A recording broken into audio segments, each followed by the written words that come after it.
अक्षतां धवलां दिव्यांसलतण्डुलमिष्टान्नर्पयामि महाभक्ता प्रसीद परमेश्वरम् श्री सांबाय नमः अक्षतां समर्पयामि त्रिवल्लं त्रिगुणाकारं त्रिनेत्रं च त्रियायुधं त्रिजन्म पापसंहारम् एकबिल्बं शिवार्पणम् दुर्यवनसम्भूतं नानागुणसमन्वितम् आनन्दसौरभं पुष्पं गृह्यतामिदमुत्तमम् वनस्पतिरसोपेतो गन्धर्वधूपोत्तमः अग्रः सर्वदेवानां धूपोऽयं प्रतिगृह्यताम् आगमार्थं तु देवानां गमनार्थं तु रक्षसां कुर्वे घण्टारवं भक्ता सर्वप्रथमनाशनं कर्पूरनिर्मितं दीपं स्वर्णपात्रे निवेशितं विराजितं माया भक्ता गृहणा परमेश्वरं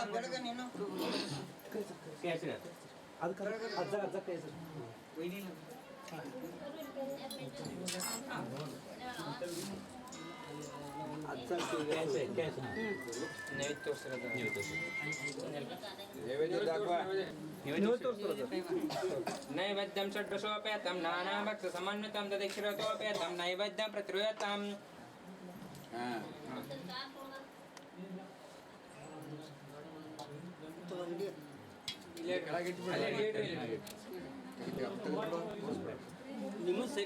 नमस्कार नमः शिवाय शांताय नमः सोमाय शंभवे नमः शिवाय कल्याणपतिते नमो नमः हर शंभो महादेव विरूपाक्षलोचनां दया सिंधु दीनबंधु रक्ष रक्ष महेश्वरं माया समुद्रपतितमनंत कलुषायनं मामुदरमहेशान भक्तवत्सल शंकरः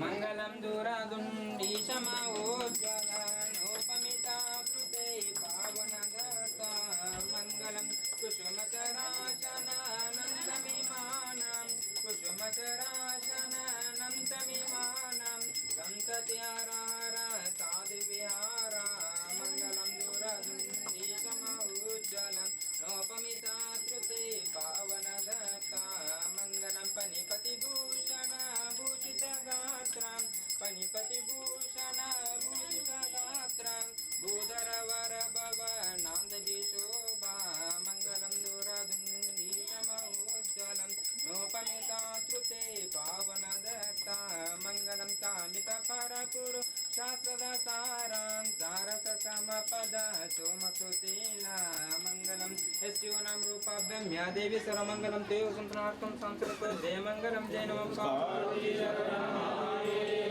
श्री रुंडेश्वर महाराज की जय।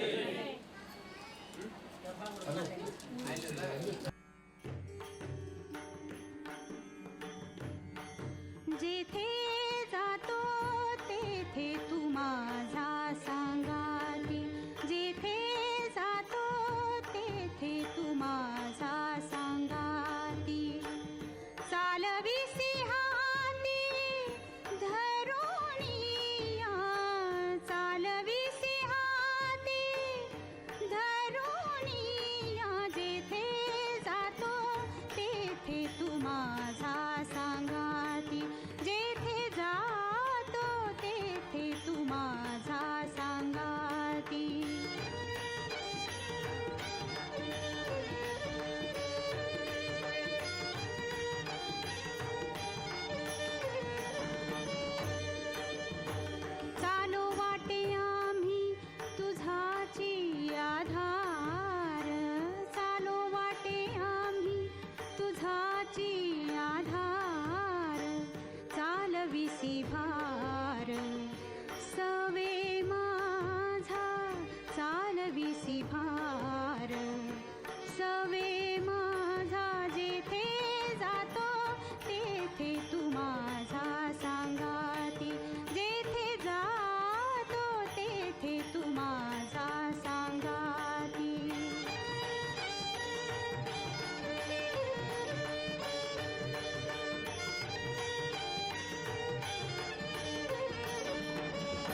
हरे स्वामी जय जगदीश हरे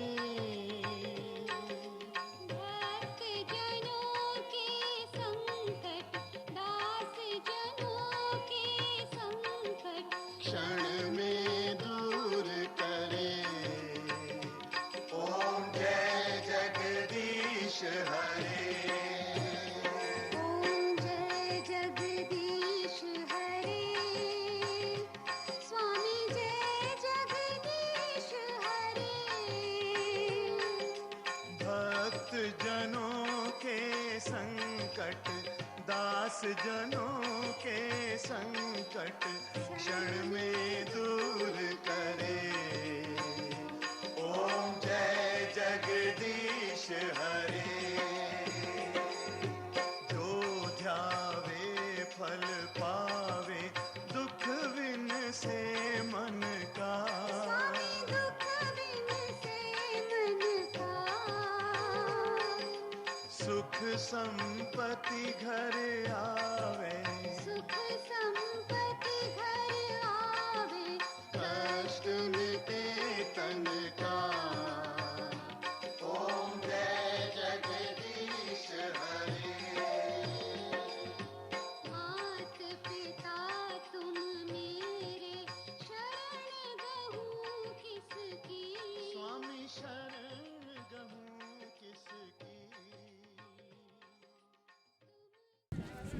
ಇದು ಬಹಳ ಒಂದು ಒಳ್ಳೆ ಕಾರ್ಯಕ್ರಮ. ಇತ್ತಿತ್ತಲಾಗಿ ವೃದ್ಧರ ಬಗ್ಗೆ ಬಹಳಷ್ಟು ದೂರವಾಗಿ ನೋಡ್ತಕ್ಕಂಥ ಮನಸ್ಸುಗಳು ಬಹಳ ಆಗಿವೆ.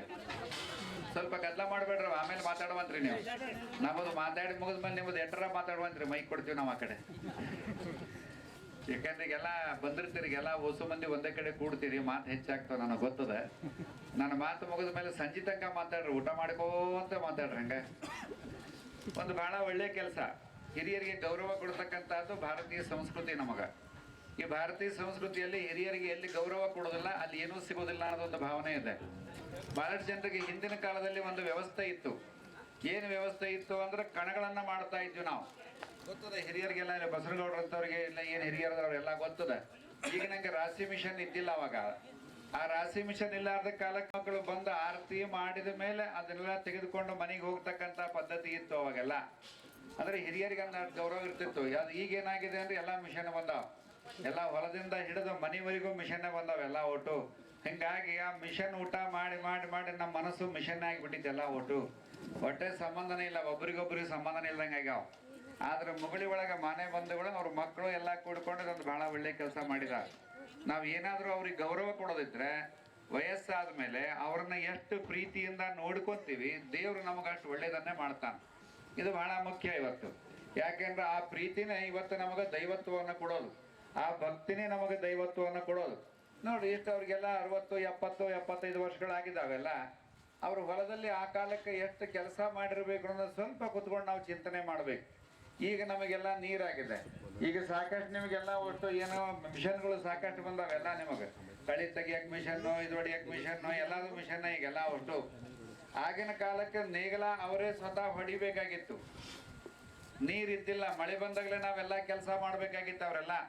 ಈ ಎಲ್ಲ ಕೆಲಸವನ್ನ ಮಾಡಿ ಮನೆಯನ್ನ ಮಕ್ಕಳನ್ನ ಬಹಳ ಸಂಸ್ಕೃತಿವಂತರನ್ನಾಗಿ ಮಾಡಿ ಅವರಿಗೂ ನೌಕರಿಯನ್ನ ಕೊಡಿಸ್ತಕ್ಕಂಥ ವ್ಯವಸ್ಥೆಯನ್ನ ಮಾಡಿ ಉತ್ತಮವಾದ ಮಕ್ಕಳನ್ನ, ಸಂಸ್ಕೃತಿ ಮಕ್ಕಳನ್ನ ಕೃಷಿ ಮಕ್ಕಳನ್ನ ತಯಾರು ಮಾಡಿದಂತ ಶಕ್ತಿ ಇವ್ರು 4 ಮಂದಿಗೆ ಬರ್ತಕ್ಕಂಥ ಒಂದು ವ್ಯವಸ್ಥೆ ಅದು.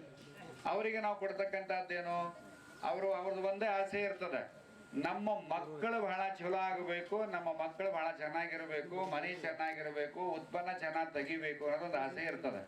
ಆ ಆಸೆಯನ್ನ ಮಕ್ಕಳು ಈಡೇರಿಸ್ಬಿಟ್ರೆ ಅದಕ್ಕಿಂತ ಮತ್ತೊಂದು ಆಸೆ ಅವ್ರಿಗೆ ಇರೋದೇ ಇಲ್ಲ. ಆದ್ರೆ ನಮಗೀಗ ಬಹಳ ಆಸೆ, ವಯಸ್ಸಾದ್ಮೇಲೂ ಬಹಳ ಆಸೆ. ನಾನು ನೋಡ್ತೀವಿ ಎಲ್ಲ ಕಡೆ ಮಕ್ಕಳ ವಯಸ್ಸಾದ್ಮೇಲೂ ಬರ್ತೀರೇನ್ರಿ, ಸಂಸ್ಥೆಗೆ ಸೇವಾ ಮಾಡ್ತೀರೇನ್ರಿ, ಮಠದಾಗ ಸೇವಾ ಮಾಡ್ತೀರೇನ್ರಿ ಅಂತ ಕೇಳಿದ್ರೆ ಅವ್ರಿಗೆ ಪೆನ್ಷನ್ ಇರುತ್ತೆ, ಎಲ್ಲ ಇರ್ತದೆ. ಆದ್ರೂ ಮತ್ತೆ ನಮ್ಮ ಪಗಾರ ಎಷ್ಟು ಕೊಡ್ತೀರಿ ಅಂತ ಕೇಳ್ತಾರ. ಮತ್ತೆ ಮಕ್ಕಳಿಗೆ ಜನ್ಮ ಕೊಟ್ಟದ್ದು ಯಾತಕ? ನಿಮ್ಮನ್ನು ಹಿರಿಯರನ್ನ ಕಾಪಾಡಕಲ್ಲ. ನೋಡಿ, ಹಿಂದಕ್ಕೆ ನಾವು ವಿದ್ಯಾರ್ಥಿಗಳಿದ್ವಿ, ನಾವೆಲ್ಲ ಹಾಸ್ಟೆಲ್ದಾಗೆಲ್ಲ ವಿದ್ಯಾರ್ಥಿಗಳಿದ್ದಾಗ, ಮಠಗಳಿಗೆಲ್ಲ ನಾವಿದ್ದಾಗ ಅವಾಗ ಒಂದು ವ್ಯವಸ್ಥೆ ಇತ್ತು. ಮಾಸ್ತರ್ ರಿಟೈರ್ಡ್ ಆದ ಅಂದ್ರೆ, ಯಾರೇ ರಿಟೈರ್ಡ್ ಆದ್ರ ಅಂದ್ರೆ ಮಠದ ಕೆಲಸ ಬಂದು ನಿಂತು ಪುಕ್ಕಟ್ಟೆ ಮಾಡ್ತಿದ್ರು ಅವ್ರು. ಊಟ ಕೊಟ್ಬಿಡ್ರಿ ಸಾಕು ನಮ್ಗೆ ಅಂತಿದ್ರು ಅವ್ರು. ಊಟ ಮಾಡಿ ಕೆಲಸ ಮಾಡ್ತಿದ್ರು ಅವರೆಲ್ಲ ಒಟ್ಟು. ಆದ್ರೆ ಇವತ್ತು ಅದು ಹೋಗಿದ್ದೆ, ಯಾವುದೇ ಮಠಕ್ಕೆ ಯಾವುದೇ ಸಂಸ್ಥೆಗೆ ಸೇವಾ ಮಾಡ್ತೀರಿ ಅಂದ್ರೆ ನಮ್ಮ ಪಗಾರ ಎಷ್ಟು ಕೊಡ್ತೀರಿ ಅಂತ ಕೇಳ್ತಾರೆ. ಅಂದ್ರೆ ನಮಗೆ ಆಶಾಜೀವಿಗಳಾಗಿದ್ದೀವಿ, ಸಂಸ್ಕೃತಿಯನ್ನ ಕಳ್ಕೊಳಕ್ ಹತ್ತೀವಿ ನಾವು. ದಿನೇ ದಿನೇ ನಮ್ಮ ಸಂಸ್ಕೃತಿಯನ್ನ ನಾವು ಕಳ್ಕೊಳಕ್ ಹತ್ತೀವಿ ನಾವು. ಅದಕ್ಕೋಸ್ಕರವಾಗಿ ನಾವು ಕೃಷಿಯಲ್ಲಿ ಮುಂದುವರೆದಿದ್ದೇವೆ, ಮನೆಯಲ್ಲಿ ತುಂಬಾ ಚೆನ್ನಾಗಿ ವ್ಯವಸ್ಥಿತವಾಗಿ ಮುಂದುವರೆದಿದ್ದೇವೆ. ಆದರೆ ಸಂಸ್ಕೃತಿಯಲ್ಲಿ ನಾವು ಸ್ವಲ್ಪ ಮತ್ತೆ ಹಿಂದೆ ಬೀಳ್ತಕ್ಕಂಥ ವ್ಯವಸ್ಥೆ ಬಂದಿದೆ. ಒಂದು ಕಾಲಕ್ಕೆ ಭಾರತದ ಸಂಸ್ಕೃತಿ ಬೇರೆ ದೇಶಕ್ಕೆ ಆದರ್ಶಪ್ರಾಯವಾಗಿದ್ದಂಥ ಒಂದು ಭಾರತ ಇದು. ಹುಯಿನತ್ ಖಾನ್ ಅಂತವರು ಇನ್ನೂ ಅನೇಕ ಜನ ಅಲ್ಲಿಂದ ಬಂದಂಥವ್ರು ನಿಮ್ಮ ಸಂಸ್ಕೃತಿಯನ್ನು ನೋಡಿ ಅಲ್ಲಿ ಜನ ಪ್ರೀತಿಯಿಂದ ಗೌರವದಿಂದ ಕಾಣತಕ್ಕಂಥದ್ದು ಎಲ್ಲವನ್ನೂ ಬರೆದಿಟ್ಟಾರೆ. ಯಾವ್ಯಾವ ಸ್ಟೇಟ್ನಲ್ಲಿ ಏನೇನು ಹೆಂಗಿತ್ತು ಅಂತೆಲ್ಲ ಬರೆದಿಟ್ಟಿದ್ದಾರೆ. ಅಂದ್ರೆ ಅಷ್ಟು ಹೆಸರಾದಂಥದ್ದು ಇವತ್ತು ನಾವು ಕಳ್ಕೊಳತಕ್ಕಂಥ ವ್ಯವಸ್ಥೆಗಳು ಬರ್ತಾ ಇದ್ದಾವೆ. ಅದಕ್ಕೋಸ್ಕರವಾಗಿ ಅಂಥ ಒಂದು ವ್ಯವಸ್ಥೆಯಲ್ಲಿಯೂ ಸಹಿತ ಇವತ್ತು ಮುಗಳಿಯಲ್ಲಿ ಮನೆ ಬಂಧುಗಳು ಬಹಳ ವ್ಯವಸ್ಥಿತವಾದ ಒಂದು ಕಾರ್ಯಕ್ರಮವನ್ನು ಮಾಡಿ ಅವರಿಗೆ ಗೌರವ ವ್ಯವಸ್ಥೆ ಮಾಡಿ ಎಲ್ಲ ಹಿರಿಯರು ಬಂದು ಮತ್ತೆ ಅವರಿಗೆ ಹೆಚ್ಚಿನ ಶಕ್ತಿಯನ್ನು ತುಂಬತಕ್ಕಂಥ ಕೆಲಸವನ್ನು ಮಾಡೋದ್ರ ಜೊತೆಗೆ ಮಕ್ಕಳು ಈಗ ಸತ್ಕಾರ ಮಾಡಿ ಅವರಿಗೆ ನಮಸ್ಕಾರ ಮಾಡಿದರು. ಇದೇ ಭಾರತೀಯ ಸಂಸ್ಕೃತಿ. ಹಿರಿಯರಿಗೆ ನಾವು ಮಾಡ್ತಕ್ಕಂಥದ್ದು ಏನು ಅಂದ್ರೆ ಅವ್ರಿಗೇನು ನಾವು ಈಗ ಗೌರವ ಕೊಡ್ತೀವಿ. ಮೊದಲೊಂದು ಕಾಲ ಇತ್ತು, ನಾವು ಸಣ್ಣವರಿದ್ದಾಗ ಒಂದು ಕಾಲ ಇತ್ತು, ಬೆಳಿಗ್ಗೆ ಎದ್ದು ನಾವು ಸ್ನಾನ ಮಾಡಿ ನಾವು ಲಿಂಗ ಪೂಜೆ ಮಾಡ್ಕೊಂತೀವಿ ಅಂದ್ರೆ ಅಥವಾ ಅವ್ರವ್ರ ಧರ್ಮದ ಪ್ರಕಾರ ದೇವ್ರ ಪೂಜೆ ಮಾಡಿದ್ರು ಅಂದ್ರೆ ಮನೆಯಾಗ ಹಿರಿಯರಿದ್ರೆ ನಮಸ್ಕಾರ ಮಾಡೇ ಸಾಲಿಗೆ ಹೋಗ್ತಕ್ಕಂಥ ಪದ್ಧತಿ ಇತ್ತು. ಈಗ ಹಂಗಿಲ್ಲ, ಮಕ್ಕಳಿಗೆ ನೀವೇ ನಮಸ್ಕಾರ ಮಾಡಿ ಸಾಲಿಗೆ ಕಳಿಸ್ತಕ್ಕಂಥ ಪದ್ಧತಿ ಇದೆ ಈಗೆಲ್ಲ. ಅವರಿಗೆಲ್ಲ ಡ್ರೆಸ್ ಗೀಸ್ ಹಾಕಿ ಎಲ್ಲ ಹಾಕಿ ಚಪ್ಪಲ್ಲು ನೀವೇ ಹಾಕಿ ಸಾಲಿ ಇದಕ್ಕೆ ಹಾಕಿ ನಾನು ಹೋಗಿ ಬಾರಪ್ಪ ಮಾರಾಯ ನಮಸ್ಕಾರ ನಿನಗೆ ಅಂತ ಕಳಿಸ್ತಕ್ಕಂಥ. ಯಾಕಂದ್ರೆ ಕಲಿಯುಗ ಇದು, ನಾವೇನು ಮಾಡಕ್ ಬರಂಗಿಲ್ಲ. ಈಗ ಕಲಿಯುಗದಲ್ಲಿ ಶ್ರೀ ಗುರು ಶಿಷ್ಯಂಗೆ ವಂದಿಸಿ ಬುದ್ಧಿಯ ಕಲಿಸಿದರೆ ಆಗಲಿ ಮಹಾಪ್ರಸಾದವೆಂಬೆನಯ್ಯ ಅಂತ ಒಂದು ಕಾಲ ಬಂದದಲ್ಲ ಒಟ್ಟು. ಇಂಥ ಒಂದು ಕಾಲ ಬಂದದ. ಈಗ ನಾವೇ ನಮಸ್ಕಾರ ಮಾಡೋದು ಹುಡುಗರಿಗೆ, ಮಕ್ಕಳಿಗೆಲ್ಲ ನಾವೇ ನಮಸ್ಕಾರ ಮಾಡಿ ಚಲೋ ಇರಪ್ಪ ಮಾರಾಯ ಅಂತ ನಾವೇ ನಮಸ್ಕಾರ ಮಾಡಿ ಹೇಳೋ ಕಾಲ ಬಂದದ. ಅದಕ್ಕೋಸ್ಕರವಾಗಿ ಅಂಥವನ್ನೆಲ್ಲ ಮತ್ತೆ ನಾವು ಮರೆತು ಮತ್ತೆ ನಮ್ಮ ಹಿರಿಯರ ಕಡೆ ಬರ್ತಕ್ಕಂಥ ಒಂದು ವ್ಯವಸ್ಥೆ ಏನಾರು ಮಾಡಿದರೆ ನಿಜಕ್ಕೂ ಬಹಳ ಧನ್ಯವಾದ ಕೆಲಸ. ಇವರ ಆಯುಷ್ಯ 100 ವರ್ಷಗಳವರೆಗೆ ತುಂಬ ಚೆನ್ನಾಗಿರಲಿ. ಅದರ ಜೊತೆಗೆ 100ನೇ ವರ್ಷಕ್ಕೆ ಮತ್ತೆ ನೀವೆಲ್ಲ ಬರೋಣ, ಅಲ್ಲಿವರೆಗೆ ನಾವು ಇರೋಣ ಅಂತ ಹೇಳ್ತಾ ಎಲ್ಲರಿಗೂ ಆ ಒಂದು ದೇವರ ಆಯುಷ್ಯವನ್ನು ಕೊಟ್ಟಿದ್ದಾನೆ. ಕೊಟ್ಟರ ಆಯುಷ್ಯವನ್ನು ಬಹಳ ವ್ಯವಸ್ಥಿತವಾಗಿ ಬಳಸ್ಕೊಂಡಾರ ಅವ್ರು. ಇದು ಬಹಳ ಮುಖ್ಯ. ನಮಗೆ ಆಯುಷ್ಯ ದೇವರು ಬೇಕಾದಷ್ಟು ಕೊಟ್ಟಿರ್ತಾರೆ ನಮ್ಮೊಮ್ಮೆ, ಅದನ್ನು ಬಳಸ್ಕೊಳೋರು ಬಹಳ ಚಲೋ ಬೇಕು. ಈ ಒಂದು ಕೈಯಾಗ ಒಂದು ಏನಾರು ಒಂದು ವಸ್ತು ಬರ್ತದೆ, ಆ ವಸ್ತುವನ್ನು ಬಳಸ್ಕೊಳೋರು ಚಲೋ ಬೇಕು. ಮೊಬೈಲನ್ನು ಎತ್ತಬೇಕಂತ ಬಳಸಿದ್ರೆ ಹೆಚ್ಚಿಗೆ ರೊಕ್ಕ ಬರ್ತದೆ, ಮತ್ತು ನಮಗೆ ಸಮಸ್ಯೆ ಆಗುತ್ತೆ, ಮತ್ತು ಕಿವಿ ಫಾಲ್ಟ್ ಆಗ್ತಾವೆಲ್ಲ ಒಟ್ಟು. ಅದಕ್ಕೆ ಹಂಗಾಗ್ಲಾರ್ದೆ ಕೊಟ್ಟರ ಆಯುಷ್ಯವನ್ನು ದೇವರು ನಮಗೆ 100 ವರ್ಷ ಕೊಡಲಿ, 60 ವರ್ಷ ಕೊಡಲಿ, 70 ವರ್ಷ ಕೊಡಲಿ, ಚೆನ್ನಾಗಿ ಬಳಸ್ಕೋಬೇಕು. ಅದನ್ನೇ ಅಬ್ದುಲ್ ಕಲಾಂ ಹೇಳ್ತಿದ್ರು, ನಮ್ಮ ಜೀವನ ಬರೋದು ದೊಡ್ಡದಲ್ಲ, ಮನುಷ್ಯ ಜೀವನ ಬರ್ತದೆ, ಬಂದದ್ದನ್ನು ಬಹಳ ತುಂಬಾ ಚೆನ್ನಾಗಿ ಬಳಸ್ಕೋಬೇಕು ಅಂತ ಅವ್ರು ಭಾಷಣ ಮಾಡ್ತಾನೆ ಹೋದ್ರಲ್ಲ. ಹಾಗೆ ನಾವು ಕೆಲಸ ಮಾಡ್ತಾನೆ ಹೋಗ್ತಕ್ಕಂಥ ವ್ಯವಸ್ಥೆಯನ್ನು ನಾವು ಮಾಡಿಕೊಡ್ಬೇಕಾಗುತ್ತೆ. ಅದಕ್ಕೆ ಅವ್ರು ನೋಡ್ರಿ, ಇಷ್ಟು ವಯಸ್ಸಾದ್ರು ಎಲ್ಲ ಒಟ್ಟು ಅವ್ರ ಮೇಲೆ ಕೂತ್ಕೊಂಡ್ರಿ, ನೀವು ಕೊಂಡ್ರಿಸಿರಿ, ನಾವು ಅಗದಿ ಚಲೋ ಕೂತೀವಿ, ಚಲೋ ಡ್ರೆಸ್ ಹಾಕಿ ಅವ್ರಿಗೆ ಇಲ್ಲೇ ಇಲ್ಲ, ಅವ್ರಿಗೆ ಕೆಲಸದ ಕಡೆ ಲಕ್ಷ ಐತಲ್ಲ ಒಟ್ಟು. ಹಂಗ ಅದ ಕಡೆ ಲಕ್ಷಣ ಇಲ್ಲ. ನಾವು ಮಕ್ಕಳು ಮಸೀದಿ ಸಂಸ್ಥೆ ಸಂಸ್ಕಾರ ತಂದೆ ತಾಯಿಗಳು ಕೊಡೋದು ಏನು ಅಂತಂತ ಹೇಳಿದ್ರೆ, ಹಣ ಕೊಡೋದಕ್ಕಿಂತ ಮುಂಚಿತವಾಗಿ ಮಕ್ಕಳಿಗೆ ಸಂಸ್ಕಾರವನ್ನು ಏನು ಕೊಡ್ತಾರೆ ಅದೇ ಬಹಳ ಮುಖ್ಯ, ಅದೇ ನಮ್ಮನ್ನು ಉಳಿಸೋದು ಅಂತ ಹೇಳ್ತಾ ಅವ್ರಿಗೆ ಇನ್ನೂ ಶತಾಯುಷಿಗಳಾಗಲಿ, ಆ ಶತಾಯುಷಿಗಳ ಕಾರ್ಯಕ್ರಮಕ್ಕೆ ನಾವೆಲ್ಲ ಬರೋಣ ಅಂತಂತ ಹೇಳ್ತಾ 2 ಮಾತುಗಳನ್ನು ಮುಗಿಸಿ ಶ್ರೀಮಠದ ವತಿಯಿಂದ ಅವರಿಗೆ ಆಶೀರ್ವಾದ ಕೊಡ್ತಕ್ಕಂಥ ವ್ಯವಸ್ಥೆಯನ್ನು ಮಾಡಲಾಗುತ್ತೆ.